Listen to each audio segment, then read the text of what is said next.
नमस्कार। मणिपुर में हिंसा क्यों हो रही है? मणिपुर में मुख्य रूप से कुकी, मैतेई और नागा जनजातियों का समूह रहता है, लेकिन इसमें नागा और कुकी को जनजाति समूह में रखा गया, जबकि मैतेई को अलग रखा गया।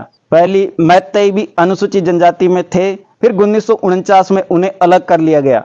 इसलिए मैतेई समुदाय के लोग तब से ही मांग कर रहे हैं, लेकिन सरकार ने इसकी एक भी मांग नहीं मानी। 1949 से 2023 तक नहीं सुनी, क्योंकि कुकी जनजाति भारत के मणिपुर और मिजोरम राज्यों के दक्षिण पूर्वी भाग में एक जनजाति समूह है। कुकी भारत, बांग्लादेश और म्यांमार में पाई जाने वाली कई पहाड़ी जनजातियों में से एक है। उत्तर पूर्वी भारत में अरुणाचल प्रदेश को छोड़कर सभी राज्यों में मौजूद है, और मणिपुर में जो मेजोरिटी ग्रुप है वो मैतेई है। मैतेई समुदाय के लोग ज्यादातर मैदानी इलाकों में रहते हैं और बाकी पहाड़ी इलाकों में। अगर मैतेई समुदायों को एसटी यानी अनुसूचित जनजाति स्टेट में मिला दिया जाए तो उनकी पहुंच पहाड़ी इलाकों में बढ़ जाती है।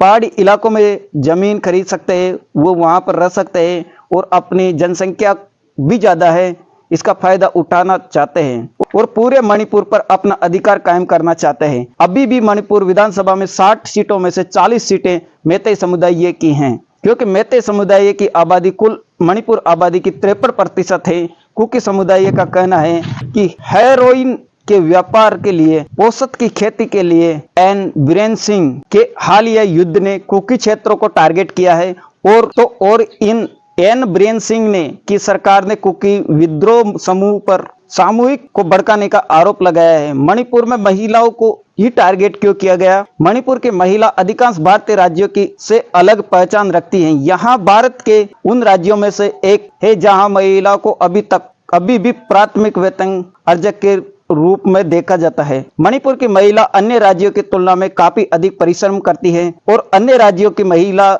से अधिक शक्तिशाली है, क्योंकि मणिपुरी महिलाओं को हमेशा ही सामूहिक शक्ति के रूप में देखा गया।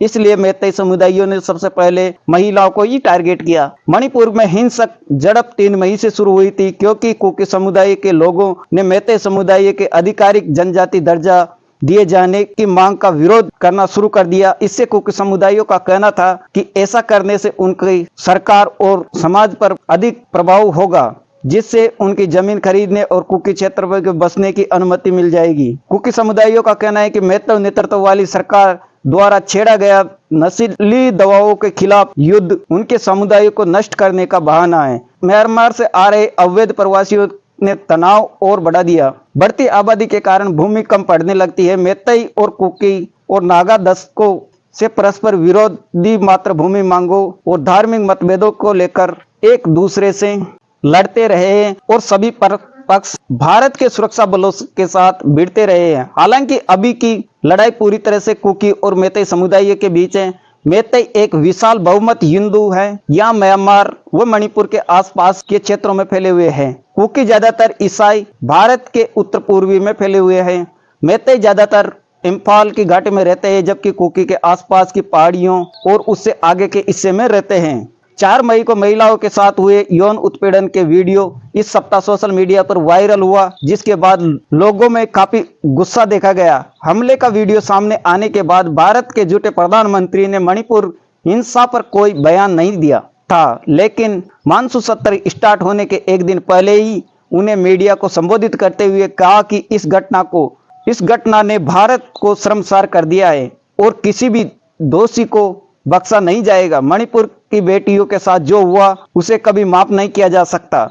वहीं भारतीय पूछ रहे हैं, मणिपुर की वर्तमान स्थिति पर सार्वजनिक रूप से टिप्पणी करने में उन्हें इतना समय क्यों लगा? भारतीय सरकार ने हिंसा के दौर को रोकने के प्रयास में 40,000 सैनिकों, अर्धसैनिकों और पुलिस को तैनात किया है। अब तक इसने आदिवासी नेताओं के प्रत्यक्ष शासन लागू करने के आह्वान का विरोध किया है। हालांकि हिंसा फैलती जा रही है और अधिक से अधिक ग्रामीणों को अपने घरों को छोड़ना पड़ रहा है। डबल इंजन की सरकार के मुख्यमंत्री कुछ नहीं कर रहे हैं। इतनी बड़ी घटना होने के बाद भी सरकार 176 के तहत चर्चा पर अड़ी है। विपक्ष 267 के तहत चर्चा मांग रहा है, जिसके चलते 11 से 12 दिन गुजर गए। संसद का कोई भी सत्र नहीं चल रहा, ना ही कोई चर्चा हो रही, जबकि विपक्ष द्वारा अविश्वास प्रस्ताव लाया भी गया, लेकिन आपको मालूम है बीजेपी गठबंधन कितना मजबूत है, लेकिन झूठे प्रधानमंत्री को बोलना तो पड़ेगा। इसके लिए उम्मीद की जा रही है प्रधानमंत्री 10 अगस्त को बोलने की, क्योंकि 176 वो 267 क्या होता है, 176 के तहत 2-2.5-3 घंटे बहस चली और खत्म की और मामला खत्म, अगला मामला आया उसको स्टार्ट कर दिए। ये 176 में होता है, जबकि 267 में सभी आदमियों को, हर एक सांसद को बोलने का मौका मिलता है। तो विपक्ष जब मांग कर रहा है 267 की, क्योंकि मामला राज्य नहीं अंतरराष्ट्रीय लेवल का है, तो इसके पर तो 267 के तहत वार्ता होनी चाहिए। लेकिन मौजूदा सरकार 176 के तहत वार्ता करने को ही तैयार है। जो सुप्रीम कोर्ट DI चंद्रचूड़ साहब जी ने जो सवाल पूछे थे, उसमें से ये था कि जब घटना 4 मई को हो गई थी तो FIR इतनी लेट क्यों हुई, अब तक कितनी FIR हुई है उसका ब्यौरा दीजिए, और कितने पकड़े गए हैं, और हिंसा क्यों नहीं रोकी गई। सभी सवालों का भारत के सरकार, मौजूदा सरकार ने कुछ जवाब दिया।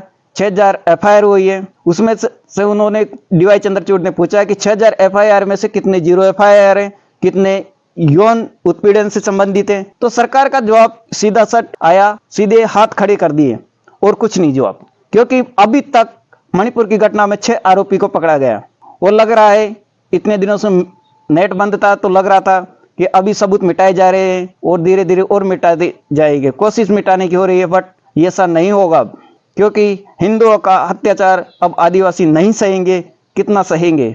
इस पर अब अंतिम फैसला कोर्ट का लेना है, जो कोर्ट कहेगा वो सर्वमान्य होगा। जय हिंद, जय भारत। मिलते हैं नेक्स्ट न्यूज में नेक्स्ट अपडेट के साथ।